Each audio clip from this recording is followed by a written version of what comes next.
Estamos com essa Paraty AP. Vai fazer a remoção do cabeçote. Qual o procedimento para tirar o cabeçote? Arranca filtro de ar. Vai soltar esses parafusos do escape. É o mais chato do serviço. Você tem que soltar o calço do motor, suspender o motor para abrir espaço. Aí vem, solta esse parafuso do tensor para arrancar a correia. Solta a mangueira, cabo de vela, desconecta o distribuidor.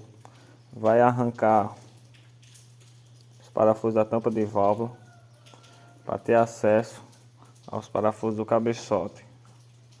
Removendo os parafusos do cabeçote, só puxou que sai e você desmonta o coletor fora, com o cabeçote removido, que fica melhor.